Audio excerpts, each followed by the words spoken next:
அஸ்ஸலாமு அலைக்கும் வரஹ்மத்துல்லாஹி வபரகாத்துஹு. அடியார்கள் செய்யக்கூடிய சில அமல்களின் மூலம் அல்லாஹ் அளவு கடந்த சந்தோஷப்படுகின்றான். அல்லாஹ்வின் தூதர் அவர்கள் குறிப்பிட்டார்கள், அருமை தோழர்களே, உங்களில் ஒருவர் ஒரு பொட்டல் பூமியிலே பயணிக்கின்றார். அவர் பயணிக்கும் போது திடீரென அவர் வாகனம் காணாமல் போனது. காணாமல் போன அந்த வாகனத்தில் தான் அவருடைய உணவு, அவருடைய உடை, அவருடைய நீர், அவருடைய பொருள் அனைத்தும் இருந்தது.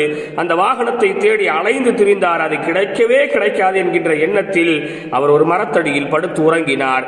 உறங்கி எழுந்து பார்த்தால் அவருடைய வாகனம் அவர் கண் முன்னால் இருக்கிறது.